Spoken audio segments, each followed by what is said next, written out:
السلام علیکم ناظرین، آپ دیکھ رہے ہیں رواج اور اس وقت میں موجود ہوں نیشنل پریس کلب کے سامنے۔ یہاں ایم ایس او کی ریلی جو ہے وہ منعقد ہو رہی ہے یوم یکجہتی کشمیر کے حوالے سے، اور اس وقت ہمارے ساتھ موجود ہیں جناب ارسلان کیانی صاحب جو ایم ایس او پنجاب کے صدر ہیں۔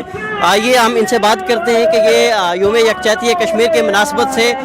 مودی انٹرنیشنل کمیونٹی اور کشمیریوں کو کیا پیغام دینا چاہ رہے ہیں۔ بسم اللہ الرحمن الرحیم۔ آج مسلم اسٹوڈنٹس آرگنائزیشن اسلام آباد کے زیر اہتمام یوم یکجہتی کشمیر کے مناسبت سے عزم آزادی کشمیر کے عنوان سے ریلی کا انعقاد کیا گیا ہے، جو اپارہ سے ہوتی ہوئی پریس کلب پہ آ کے اختتام پذیر ہوئی ہے۔ آج کی ریلی کا مقصد یہی ہے کہ ہم کشمیر کے مظلوم مسلمانوں سے اظہار یکجہتی کر رہے ہیں اور ان کو یہ باور کروا رہے ہیں کہ جو ظلم آپ پر ہو رہے ہیں، پاکستان کا مسلمان، پاکستان کا نوجوان یوں چپ نہیں بیٹھا، بلکہ ان کے دل بھی آپ کے ساتھ دھڑکتے ہیں اور ہم ان کے لیے سراپا احتجاج ہیں۔ اس کی بنیادی وجہ یہ ہے کہ اتنے عرصے سے کشمیریوں کے ساتھ جو ظلم ہو رہا ہے، پوری دنیا اس پر خاموش تماشائی بنی ہے۔ اگر یہ ظلم کسی یہودی یا عیسائی سے ہوتا تو شاید آئے پوری دنیا کو تباہ کر دیتے، لیکن کشمیر کے مظلوموں کا قصور یہ ہے کہ وہ مسلمان ہیں اور آج اتنے عرصے سے ان پہ ظلم ہو رہا ہے اور انسانی حقوق کی تنظیمیں خاموش ہیں۔ دنیا کی عالمی تنظیمیں جو ایک لڑکی پہ ذرا سا ظلم ہو تو چیخ و پکار کرتے ہیں، لیکن ان کو کشمیر میں معصوم بہنوں کا، بچوں کا بیت اللہ نظر نہیں آ رہا۔ آئے کتنے دن ہو گئے ہیں وہاں پہ کرفیو نافذ ہے اور عالمی دنیا اس پر خاموش ہے، خاموش تماشائی بنے۔ ہم جہاں پر عالمی انسانی حقوق کی تنظیموں کو ان کے ضمیر جھنجھوڑنے کے لیے اس روڈ پہ نکلے ہیں، اس کے ساتھ ساتھ مسلم امہ کے جو حکمران ہیں، جو اپنے آپ کو سو کارڈ حکمران کہتے ہیں، ان کو بھی ان کے ضمیر بھی جھنجھوڑنے آئے ہیں، ان کو بیدار کرنے بھی آئے ہیں کہ تمہیں کشمیر کے مظلوم مسلمان نظر نہیں آ رہے، آخر ان کا قصور کیا ہے، ان پر تم کیوں نہیں بول رہے۔ تو آج کا یہ نوجوان پورے ملک میں الحمدللہ آج پورے ہماری گورنمنٹ نے پورے ملک میں کشمیر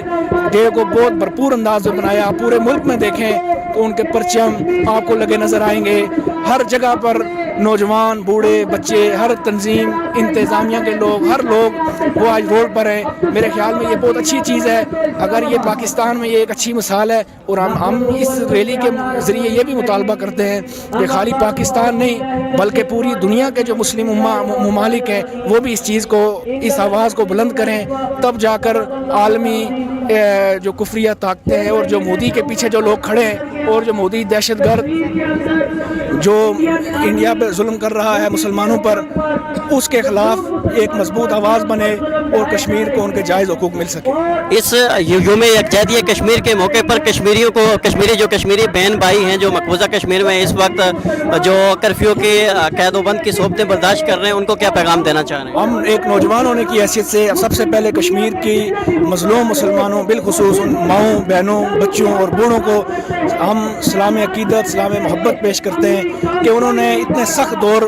جو ہے وہ گزار رہے ہیں۔ کرفیو کا دور ہے جہاں پہ کھانے کی ہر قسم کی سہولیات ان سے چھین لی گئی ہیں، لیکن انہوں نے تحریک آزادی کی جو سورج ہے اس کو غروب نہیں ہونے دیا اور اس کو اپنی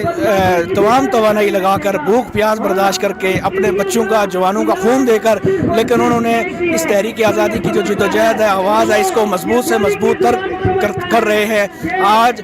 پاکستان کا ایک ایک بندہ کشمیر کے مظلوم مسلمانوں کو عزت کی نگاہ سے دیکھ رہا اور ہم اس پر ان کو سلام محبت، سلام عقیدت پیش کرتے ہیں۔ ہم تو یہاں پر کھڑے ہو کر ایک ریلی کر رہے ہیں، لیکن جو مظالم ان پر ہو رہے ہیں اس ٹائم پہ ان کا یوں کھڑا رہنا اور مضبوط آواز کو بلند کرنا، میں سمجھتا ہوں یہ بہت بڑی چیز ہے۔ اور اگر یہ اسی طرح عزم کے ساتھ اور محنت کے ساتھ لگے رہے، ایک دن انشاءاللہ آزادی ان کا مقدر بنے گی۔ جی ناظرین، جیسا کہ آپ دیکھ رہے تھے ارسلان کیانی صاحب کہہ رہے تھے کہ ہمارا اسلام عقیدت، اسلام محبت کشمیری بہن بھائیوں کے ساتھ ہے اور ہماری یہ خواہش ہے کہ کشمیری بھی ایک دن جو ہے وہ آزادی کی کرن جو ہے وہ دیکھ سکیں۔ انہوں نے پھر دوبارہ سے جو ہے وہ کشمیریوں کے ساتھ اظہار یکجہتی کرتے ہوئے اپنے نہایت ہی خوبصورت انداز میں کشمیریوں کو پیغام دیا کہ ہم آپ کے ساتھ ہیں اور ہر طرح کی جو سپورٹ ہے وہ ہماری آپ کے ساتھ ہے۔ اسی پہ آپ سے اجازت چاہوں گا۔ کیمرہ مین محمد رفاقت کے ساتھ مدثر زاہدی، نیشنل پریس کلب، اسلام آباد۔